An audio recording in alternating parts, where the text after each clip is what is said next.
लखीमपुर विद्या भारती के विद्यालयों में गुणवत्ता सुनिश्चित करने की प्रांतीय योजना के अंतर्गत निरीक्षण प्रक्रिया को रेखांकित करता है। पंडित दीनदयाल उपाध्याय सरस्वती विद्या मंदिर इंटर कॉलेज CBSE रायबरेली में प्रांतीय निरीक्षण के द्वितीय दिवस पर विविध गतिविधियों का अवलोकन किया गया। निरीक्षण टोली ने विद्या पठन पाठन, स्वच्छता, कक्षा सज्जा, 5 आयाम खेल कूद, वंदना सत्र और कार्यालय संचालन जैसे महत्वपूर्ण पहलुओं का निरीक्षण किया। कार्यक्रम का शुभारंभ मंचासीन अतिथियों द्वारा मां सरस्वती के चित्रण पर माल्यार्पण और दीप प्रज्वलन के साथ हुआ। विद्यालय के प्रधानाचार्य अरविंद सिंह चौहान ने अतिथियों का परिचय कराया। विशेष रूप से आगंतुक प्रधानाचार्य श्रवण कुमार अवस्थी ने वंदना सभा के छात्रों को शिक्षा के महत्व और सफलता के लिए आवश्यक गुणों का प्रेरणादायक भाषण दिया। निरीक्षण के दौरान छात्रों और स्टाफ को प्रोत्साहित करने और विद्यालय की गुणवत्ता में सुधार के लिए अनेक सुझाव भी दिए। यह टोली आगामी 1 दिन और विद्यालय की गतिविधियों का निरीक्षण करेगी।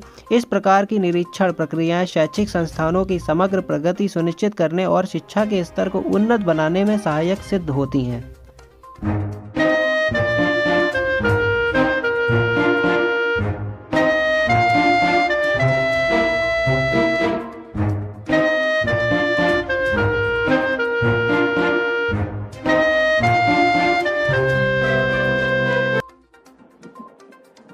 हम यहाँ दीनदयाल उपाध्याय इंटर कॉलेज में आए हुए थे। यहाँ पर रायबरेली से आए हुए ऊंचाहार से आचार्य जी जो कि वार्षिक परीक्षा के बारे में जानकारी लेने और बच्चों को अच्छा परिणाम लाने के लिए यहाँ पर आए हुए हैं। हम जानना चाहेंगे कि आप अपना परिचय के साथ में बताएं कि बच्चों को अच्छे नंबर लाने के लिए क्या क्या करना चाहिए और मुख्यतः बच्चों को क्या क्या अपना उपाय बनाना चाहिए जिससे जो है अच्छे नंबर आए और अपने देश में, अपने प्रदेश में अपना घर का नाम ऊंचा करें, अपने जिले का नाम ऊंचा करें और अपने विद्यालय का नाम ऊंचा करें। मेरा नाम बालकृष्ण सिंह है। मैं सरस्वती विद्या मंदिर inter college NTPC Unchahar Raebareli से आया हूँ। हमारे यहाँ विद्या भारती के जो विद्यालय चलते हैं उन विद्यालयों में वर्ष में एक बार वार्षिक निरीक्षण का कार्यक्रम संपन्न किया जाता है और उस वार्षिक निरीक्षण के तहत मैं अपने विद्यालय के कुछ आचार्य बंधुओं के साथ में यहाँ पर उपस्थित हुआ हूँ। यह निरीक्षण 28, 29 और 30 होना था और 28 की पूर्व संध्या यहाँ पर इस व्यवस्था में कुछ कमी है, इसमें और सुधार की आवश्यकता है। तो उस विद्यालय के संबंधित प्रधानाचार्य से और आचार्य बंधुओं के साथ बैठ करके हम उसके संबंध में उनको बताते हैं, जानकारी देते हैं, जिससे उस विद्यालय में बच्चों का विकास और अच्छी तरह से हो सके। तो ये जो परीक्षाएं आने वाली हैं अभी पे, ये बच्चे जो डिप्रेशन में आ जाते हैं, इसके लिए आप क्या कहना चाहते हैं?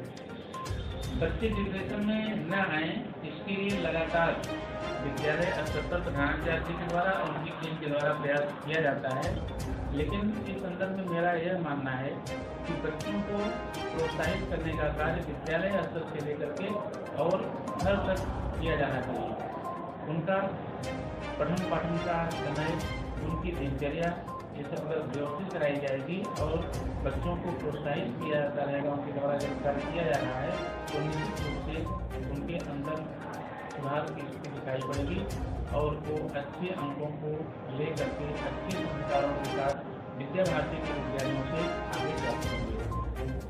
बच्चे क्या अपनाएं जिससे उनको जो प्रश्न है उसका उत्तर कंठाग्र रहे।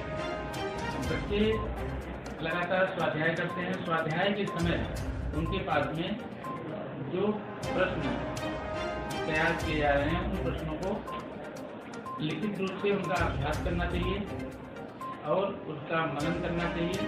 प्रश्न का उत्तर लेने के बाद फिर उसको ध्यान में लाएं अपने अंदर, हमको उसका उत्तर तैयार हुआ अथवा नहीं तैयार हुआ। अगर नहीं तैयार हुआ है तो फिर उसको देख करके उसको लिख करके उसका अभ्यास करें। बच्चों को संदेश क्या देना चाहेंगे कि परीक्षा में अच्छे अंक पाएं? बच्चे परीक्षा में अच्छा अंक पाएं इसके लिए मैं यह कहना चाहूँगा कि परीक्षा का समय निर्धारित हो गया है।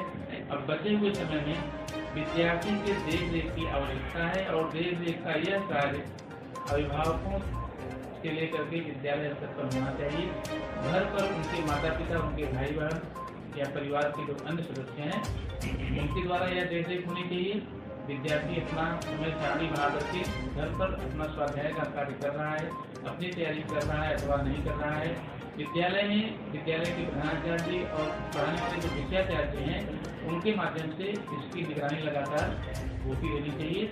जहाँ पर कमी दिखाई पड़े उस निगरानी के दौरान उसमें सुधार के लिए विद्यालय स्तर पर काम करना चाहिए। एक बात और जानना चाहेंगे कि विद्या अध्ययन का सबसे उत्तम समय कौन सा होता है? विद्या अध्ययन का सबसे उत्तम समय घर पर प्रातःकाल का समय और विद्यालय में जब क्लास चल रहा होता है उस समय जब विद्यार्थी क्लास में होता है उसका अटेंशन अगर सब्जेक्ट टीचर के साथ में बना हुआ है, उसका कंसंट्रेशन बना हुआ है क्लास में, तो जो भी उसकी प्रॉब्लम दिखाई पड़ती है, जो पढ़ाया जाता है उसको क्लियर नहीं हो पा रहा है, उसमें वहाँ पर विद्याचार्य जो उनके होते हैं उनके पूछताछ करने के बाद इसको हम बेहतर कर सकते हैं। कभी कभी बच्चों का ऐसा भी हो जाता है कि वो बहुत कंठग्र मेहनत करने के बाद भी उनको वो चीज़ याददाश्त में नहीं आती। इसका कोई उपाय बताएं सरल सा। इसका सर्वोत्तम उपाय यही है कि विद्यार्थी जो तैयार किया हुआ है उसको एक बार लिखित करके, एक बार 2 बार लिख करके उसका अभ्यास करें। लिखित अभ्यास होने के बाद निश्चित रूप से उसको सफलता मिलेगी।